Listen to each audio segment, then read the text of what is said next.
it's Donna Briggs, and today is Success Saturday. Hope you have a spectacular weekend so far. I know you are, because you said your affirmations. I am healthy, I am happy, I live in abundance.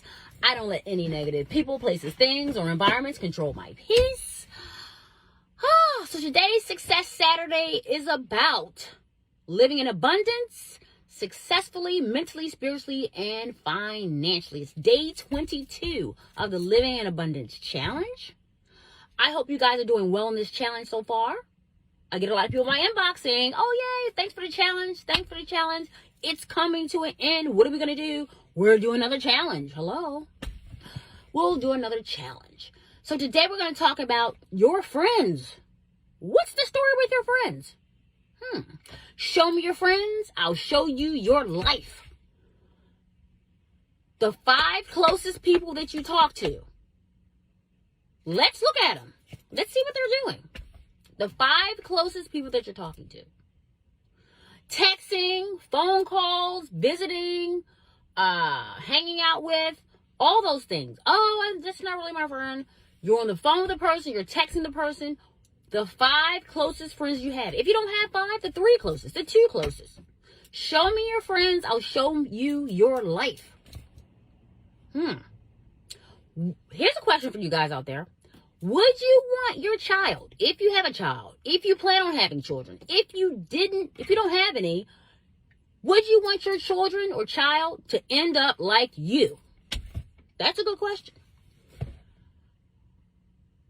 What about, would you want your child, if you have one, to be like your friends that you hang around? What about your parents? Would you want them to end up like those people? That is a heavy question. Now, I do an assessment. I'm like, wow, okay. But I've already come to the point in my life, and a lot of people aren't there yet. Some people are, and I'll help you get there, of weeding out people who you wouldn't want your children to be like, or who you wouldn't want to be like.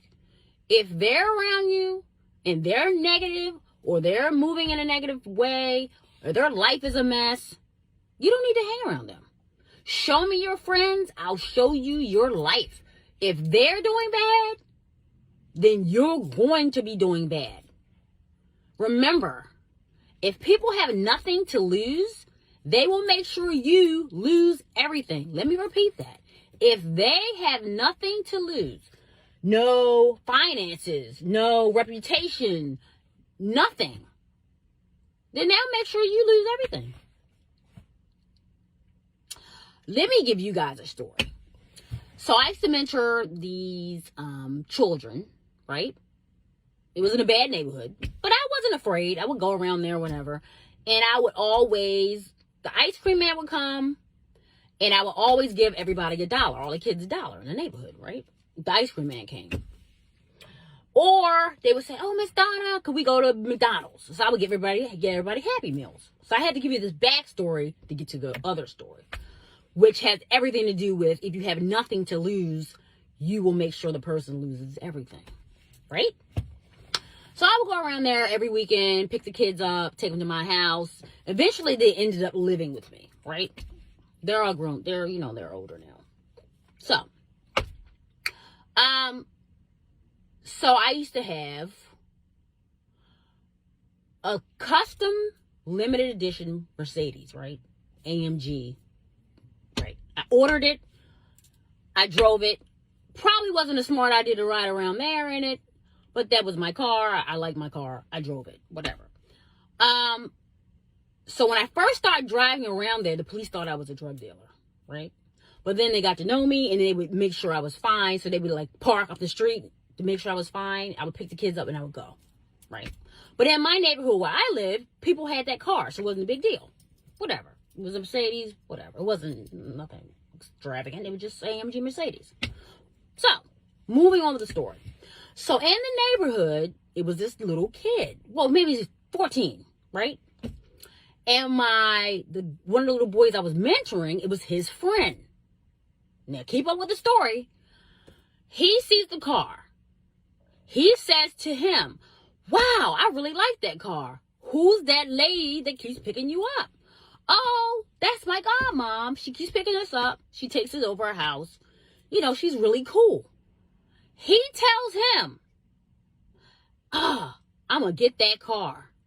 So the guy, the little boy that I'm mentoring, was like, no, don't mess with her. She looks out for us. Pick on somebody else.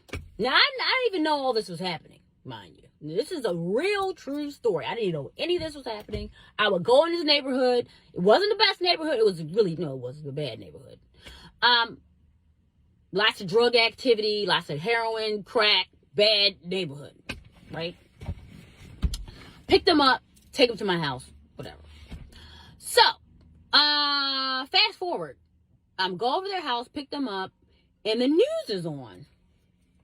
The news is on. And I say to him, isn't that your friend on the news? He was like, oh yeah. Now, I didn't even know this. He was going to carjack you. But I told him don't do that because you always pick us up every weekend and you give everybody $1 for the ice cream truck. What? So, fast forward, the little guy that was going to carjack me for my car, he went out to the suburbs and carjacked this guy at the gas station with the same car I had. That was a long time ago. Carjacked him, shot him in his head, paralyzed the guy, and is now in prison. So I was like, well, why did he do that? Well, all his family and friends are in prison, so it's not a big deal for him to go. I was like, well, this is heavy. Based on what I just told you, people who have nothing to lose will make sure you lose everything. Because show me your friends, I'll show you my life. His family and friends, father, cousins, people he knew were in prison. So for him to carjack somebody, shoot them, and end up in prison, so what? He already had family and friends there. No big deal. Show me your friends, I'll show you your life. So I would come pick them up every weekend, take them to my house to show them a different life, right? And that's the reason why people mentor, to take a person out their situation to make sure they see it's a different life that they can live. Anyway, so the little guy didn't have that. All his family, friends, everybody he knew were carjacking people, shooting people, going to jail, doing all these crazy things. Show me your friends, I'll show you your life. So that's a great story about someone who had a tragic life. He was only like 14 years old. 14 years old. Life in prison. Life. I mean, went to juvenile detention center, but he ended up shooting somebody else, going to jail for life. Not a big deal because all his family and friends were in jail. So what? Anyway, so that is proof. Surround yourself with high profile people. Get out of your comfort zone. Instead of overthinking, just do it. And remember, you can't care what people think. And stay away from people who have nothing to lose. So that gave me a wake-up call. I was in a dangerous environment. I didn't know how dangerous it was. I was just trying to help. But I easily could have been killed. But I didn't get killed. Yeah, I'm here. But anyway, that's a good story. I love you guys. Happy Success Saturday. And remember, surround yourself with high profile and performance mentally, spiritually, and financially people. Don't care about what people think, and don't be afraid to fail. I love you guys. See you tomorrow on Sage Sunday. Bye.